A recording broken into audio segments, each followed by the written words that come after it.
Today we're going to be discussing something that I get questions about all the time, which is puppy biting. It is a common worry with most first-time dog owners that they have just so happened to pick up the next Godzilla as a puppy. And what I can say from experience is that most times the puppy is actually biting a normal amount for the situation that they're in, for the reactions that they're having, for their breed. There's lots of different reasons why a puppy bites and mouths, and we are going to get into those today. We're also going to discuss when I think it's a time to be a little bit concerned and maybe seek professional help, and also what we can do to meet the need, as well as what to do when your puppy does mouth or bite you, because they will mouth or bite you. They are a puppy, is what they do. So let's get into it.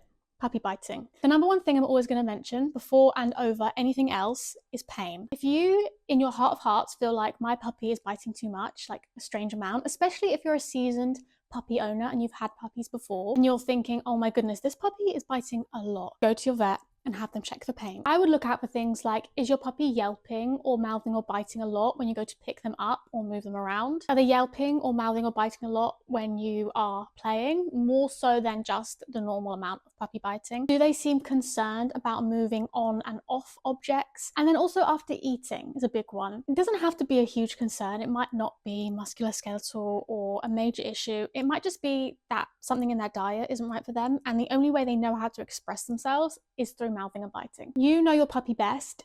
If there is a gut feeling, hey, I don't think something is 100% right here, go and seek veterinary advice. Go now. Nip it in the bud now. We don't want a puppy to get to a point where they learn that the way to express themselves when they're concerned is through biting. And the next thing I wanted to discuss is puppies and punishment. There are going to be a handful of people out there that tell you that punishing your puppy when they bite you is the number one way to get them to stop biting you. And yes, it probably will get them to stop. I think what it actually teaches them is that they have a valid reason to be concerned. There is a valid reason to not like hands coming near you. There is a valid reason to be concerned when humans raise their voice. If there's a valid reason for them to be concerned, then at some point there will be a valid reason for them to bite. One of the responses to fear in dogs is to bite. We do not want our puppy to grow up with that being their choice of communication when they're scared. We can have rules and regulations and criteria on how we raise our puppy and what we expect of our puppy as they're growing up into an adult dog without punishment. And I think it is way more effective in the long term.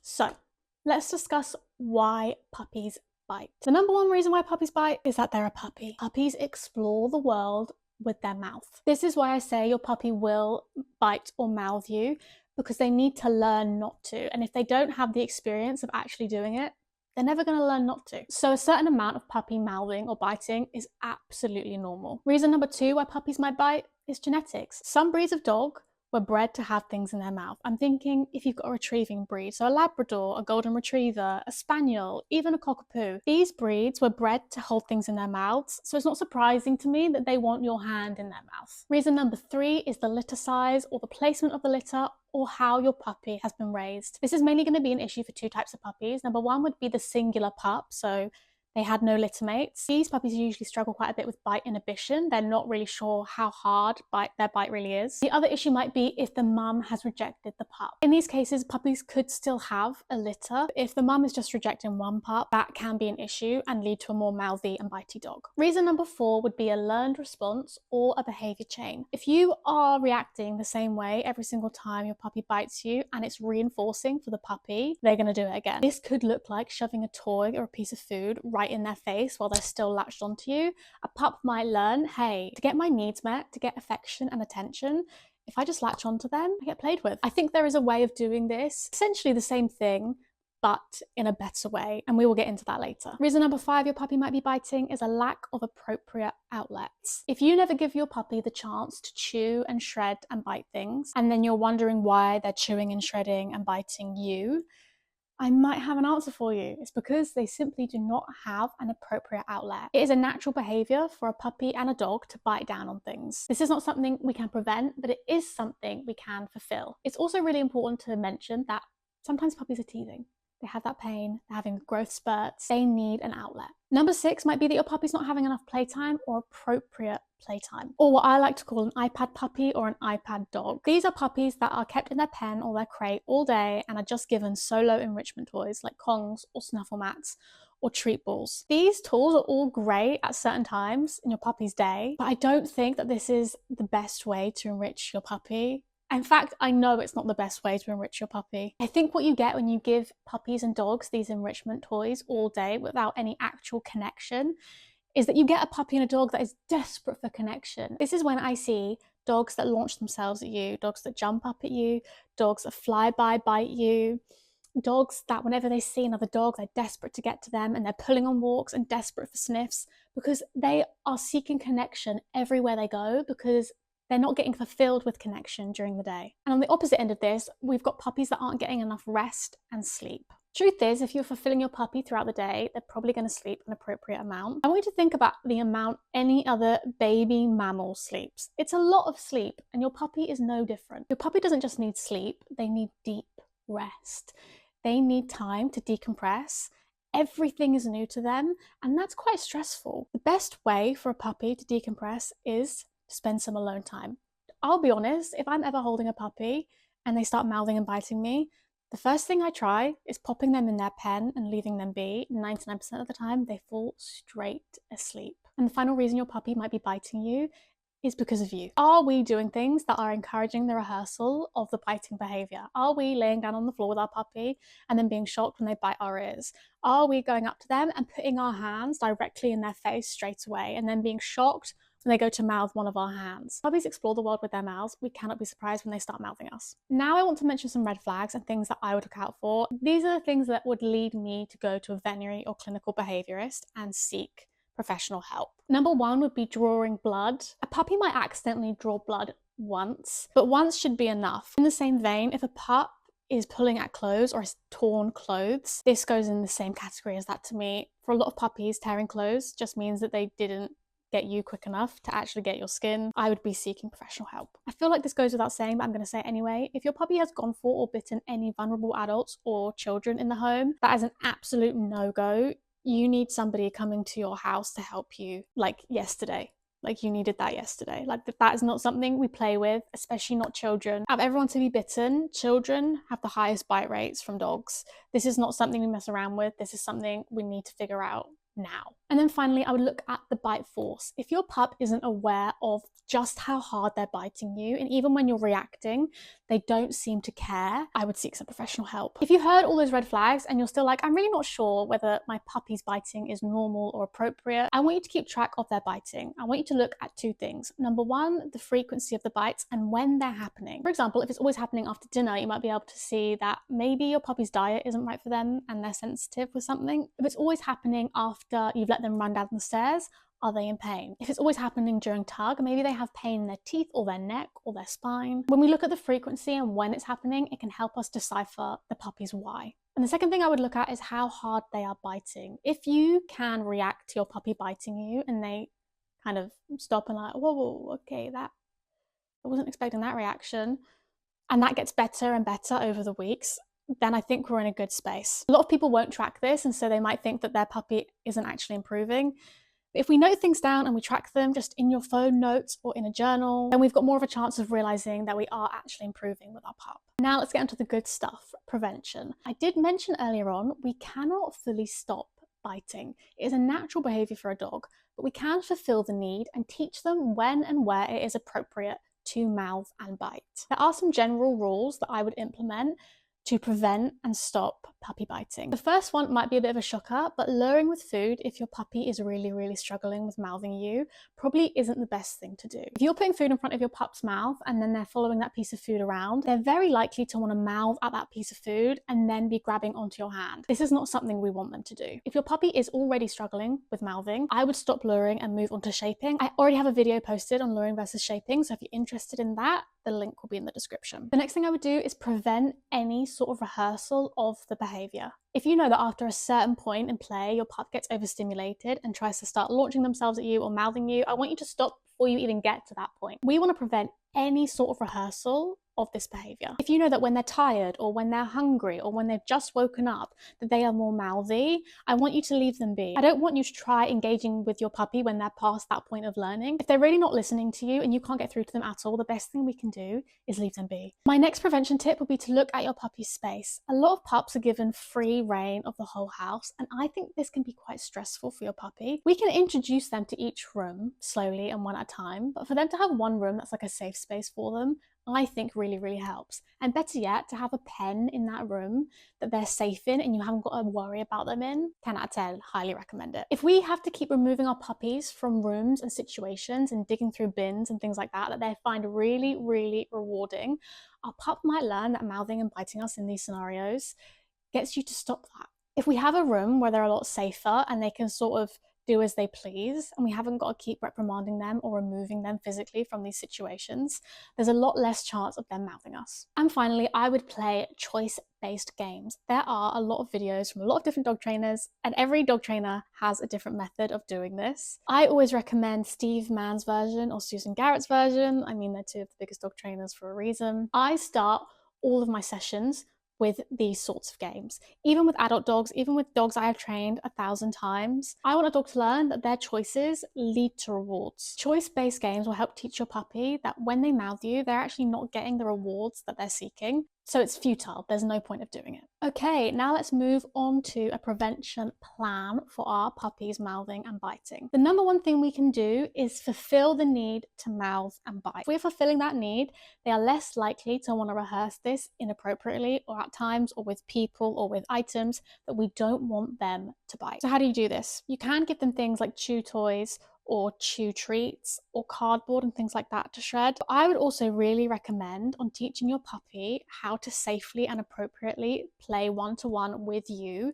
with mouthing and biting involved. I'm not talking of us, I'm talking about their toys. We want a puppy to go into an adult dog that knows how to appropriately play. So if we teach our dogs the criteria of how they're allowed to play with us and what they're allowed to play with now, we are setting them up for success long term. I think the first thing we need to look at is what we are playing with. I think a lot of owners will pick small toys for their puppy, thinking my puppy's small, so they need a small toy. I would definitely say you need a toy that fits in the puppy's mouth, but I would pick a toy that has two things. Number one, length, and number two, something interesting on the end of it, like something fluffy or a ball, something that they can actually grab onto. You might have to try different things and find out what your puppy likes. I would pick a toy that has a bite point, something that guides them to the bit we actually want them to bite. The next thing I would make sure I'm doing when we play these games is keep it very short and sweet. I keep talking about rehearsing desired behaviors and not rehearsing undesired behaviors. The way you do that, especially with a puppy, is by keeping it short. I'm meaning seconds, like 10-second at a time playing, and then we have a break. But before we start doing any of that, we need to teach our puppy how to out or let go of a toy. We do this by teaching an incompatible behavior. You might have heard this before. If you've been teaching your dog not to jump up, you teach them the incompatible behavior of sitting every time someone comes in the house. With teaching an out cue, the incompatible behavior is space. We want the puppy to give us space. This is going to help long term no matter what your puppy is holding on to, so I really need you to listen to this next part. The first thing you're going to do is encourage your puppy to grab onto the toy you're playing with, specifically the bit that you want them to bite. You are not going to do this by shoving the toy in their face and going, get it, get it, get it. With anyone, that's going to make them, can you just leave me alone? We don't want that. Dogs have a natural instinct to chase things. I want you to lure this toy along the floor, which will encourage them to run after it. Once they have hold of this toy, I want you to tug for a few seconds. When you're tugging, it's a really good idea to keep it low, slow, and sideways. Tugging upwards, especially on a puppy, could harm their spine and their neck, and that's something we really want to prevent. When you've been tugging for a few seconds and your puppy seems into it, I want you to stop. I want you to absolutely freeze. I don't want you to say anything. I just want you to stop. You've suddenly become very uninteresting and your pup is probably going to let go. I don't want you to cue this if you think your puppy really isn't going to let go.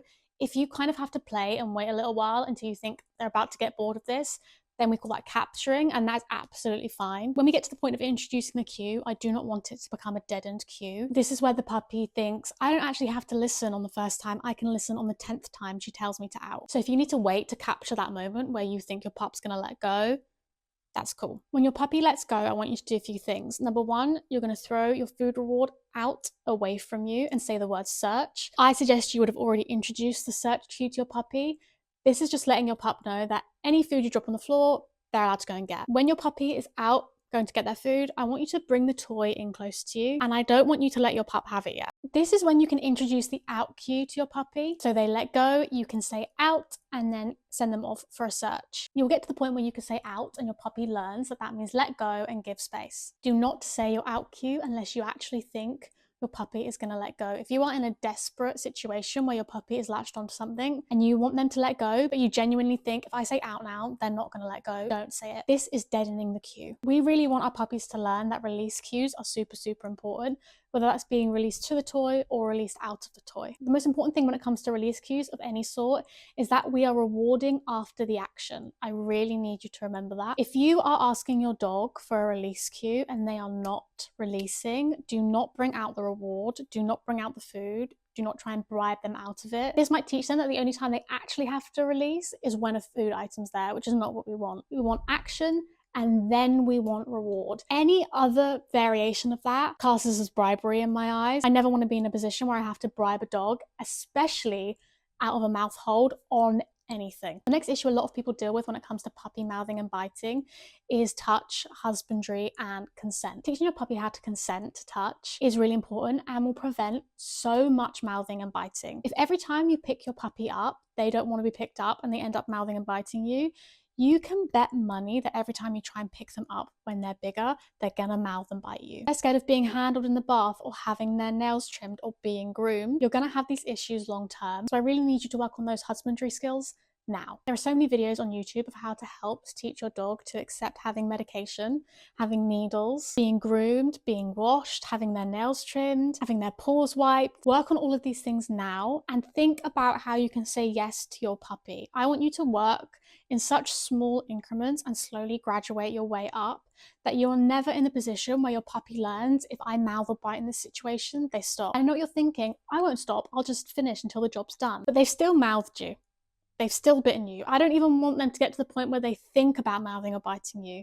If they're funny about having their feet touched right now, I want you to work on simply having them put their paw in your hand. Day by day, you can gradually work up to being able to wipe their paws. We never even want to get to the point where they're mouthing us. We just don't want them to rehearse that behavior. The way we do that is by working gradually. And finally, and maybe most importantly, what do I do if my puppy is biting me? If they already have a hold of me or a piece of my clothing, what do I do? Remember earlier when I was talking about playing tug with your puppy and I said the first thing you're going to do is freeze? That's exactly the same thing that we're going to do here. It can be really hard, especially if you have a big puppy, but I want you to just stop moving. I want you to freeze and give your pup the opportunity to remember, hey, when things are frozen, I let go. Worst thing you can do is flap or try and move away from your puppy. Dogs have a natural instinct to chase and grab. If you move away really quickly, it's just going to encourage your puppy to latch on even harder. That is why the next step is super, super important. We're going to create space or slack. It's natural for any animal to pull against you when you pull against them. So we are actually going to go towards our puppy. So if this is our puppy grabbing onto us, we're going to move towards them. We want to become so uninteresting and so unreinforcing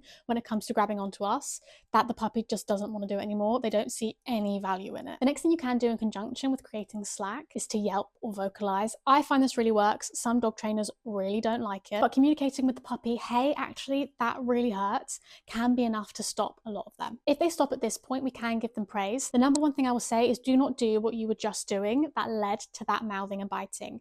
If petting them led to that mouthing and biting, we are going to praise them by petting them. If they're already mouthing you, we already have a great predictor of what is going to encourage them to mouth or bite you again, so we're just not going to do it. We do not want to get them rehearsing that, hey, when you stroke me, I can mouth you and you'll stop, so we aren't going to stroke them. If they haven't let go after you've given slack and vocalized, you may be at the point where you have to physically remove them from you. This is called redirection, and for me, there are two types of redirection: direct redirection and indirect redirection. I would begin with an indirect redirection. That can look like giving your dog a cue. If you think that your pup is ready to let go or has already let go, you can give the out cue and then reward with a search. Do not give the out cue if you don't think your puppy is actually going to let go of you. We do not want to deaden this cue. I do not want your pup to learn, I only need to out on the 10th time I'm told. What I don't want you to do is fall into the trap of, what's this? What's this? Actually ask your dog for an incompatible behavior. This could also be something like switching toys, so going from you onto another toy, but on a cue. We want to learn the cue of switching from one thing to another. If this doesn't work and all else fails, you can go for a direct redirection. That does mean popping a piece of food right in front of the puppy's nose so they let go. That does mean popping a toy right in front of their face so they let go. This isn't my favorite way of doing things, but it gets the job done. The last and final thing that you can do is physically remove the puppy from you. None of us want to be doing this. We want our puppies to listen to us and learn an out cue. If this happens, it's a really good indicator we need to work a bit more on our out or let go cues or switching from one toy to another. After any scenario where your puppy has latched onto you, bitten you or mouthed you, whether they've let go first time or you've had to peel their little miniature daggers off of you, I really need you to take a second and step back and assess the situation. What came prior to that biting or mouthing? If you were holding the toy like this and offering it to your puppy, were your hands too close together? Could you work on your hands being farther apart? If your puppy was manically like flying by you and launching themselves at you, do you need to connect with them a bit more throughout the day? Or do they need some alone time? Do they just need time to be in their pen and chill out? If you have people over and everyone is handing around the puppy and the puppy starts mouthing at people, do they actually need some rest time and some downtime? I want you to note down when your puppy is biting, so what time of day and what came before the bites, where your puppy is biting, so are they biting your trouser leg or your hand or the sofa? This might tell you what scenarios and things you do or don't want to give them access to. And number 3, what it is they're biting, like the texture of it. And fulfill the need of them wanting to bite or chew that texture. Puppy biting and mouthing is normal. I know it's annoying. I know it feels like you've got the devil reincarnate in your house, launching themselves at you and chewing up your sofa and mouthing at you and biting all the wrong things. But it is really important to remember that unless we teach them, they cannot learn. Puppies come to us almost unformed. They don't know our rules, they don't know our criteria, they don't know what we're expecting from them. It's our jobs as owners and guardians to teach them what our expectations are of them. Biting and chewing and mouthing is naturally reinforcing for a puppy. I said this at the beginning, I said it in the middle, and I'm going to say it at the end. You cannot stop a dog biting or mouthing indefinitely. It is a natural behavior for them. The best thing we can do is to fulfill that need in an appropriate way. So that was my overview on puppy mouthing and biting, on why our puppies bite, when I think it's time to worry, prevention, fulfillment, and management. Thank you for watching, and I hope to see you in the next one.